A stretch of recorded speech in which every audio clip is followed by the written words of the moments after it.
Prof mau bertanya ya. Anak saya bekerja di kapal pesiar. Secara finansial gajinya memang lumayan besar dibanding bekerja di daratan.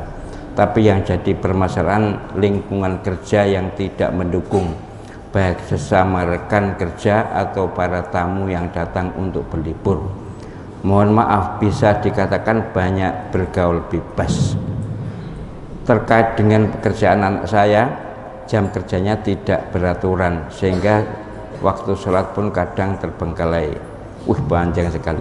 Yang ingin saya tanyakan, dengan adanya jam kerja yang tidak beraturan, bolehkah sholat di jamak? Tapi kalau misal ada waktu pas jam sholat diulang lagi sholat tadi, jadi menjamak sholat sampai meninggal untuk menghindari supaya tidak meninggalkan sholat. Gini, pertama, bekerja atau mencari tempat kerja atau mencari pekerjaan itu tidak mudah. Kalau sudah dapat, ojo gampang di gua. Golek selani bagaimana kita taat kepada Allah Subhanahu wa taala dalam pekerjaan yang memang banyak tantangan. Itu malah bagus pahalanya. Bekerja di tempat itu, penjenengan kerja atau enggak kerja kan tetap ada toh, kapal pesiar tetap ada. Kita masuk aja. Berniat nawa itu mengubah keadaan, bagus, memberi contoh sholat misalnya.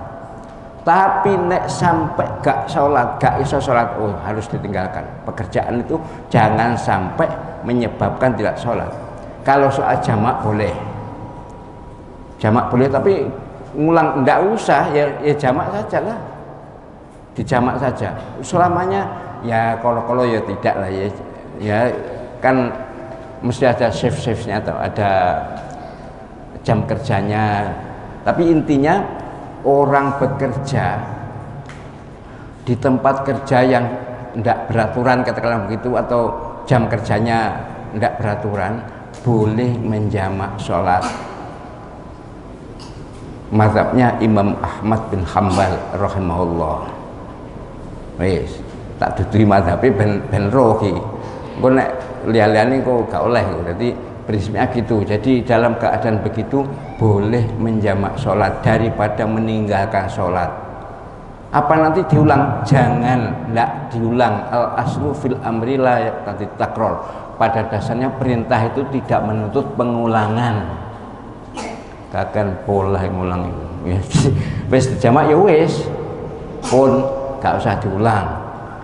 Usahakan toto hati niat merubah keadaan. Wis tempat kerja rodok katakanlah horor gitu ya.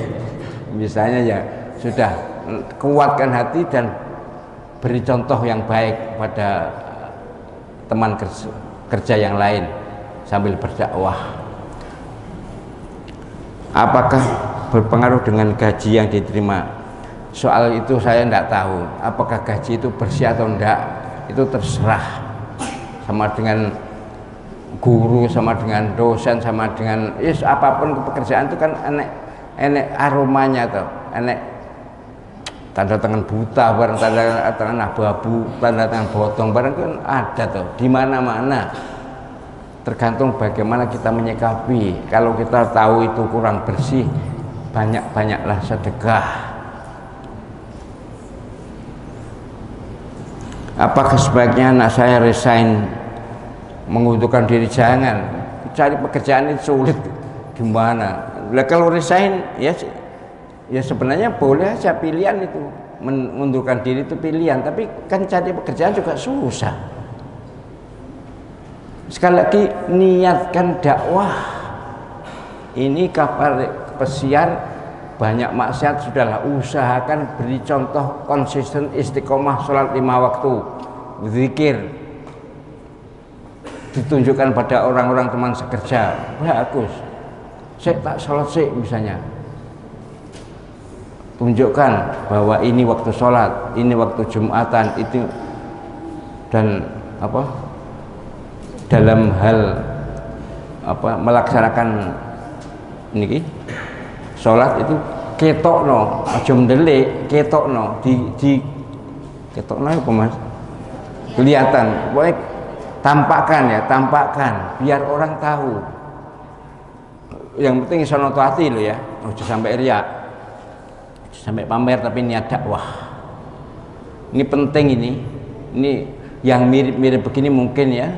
Prinsipnya penjenengan kalau sibuk jamak sholat boleh, timbang ninggal sholat atau utang sholat itu ndak ono syariatnya. Apa syariatnya ndak ada, utang sholat itu nggak ono syariatnya.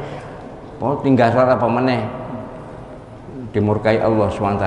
Dijamak anggur dijamak itu ada madhabnya. Dan apalagi kalau Syiah kan 3 kali sholat ya. Syiah itu zuhur asar siji, maghrib isya siji, subuh, jadi 3 kali sholatnya selamanya. Tapi Syiah ya nggak usah niru Syiah, tapi prinsipnya ada Sunni, madhab Hambali dalam keadaan tertentu, keadaan mendesak boleh menjamak.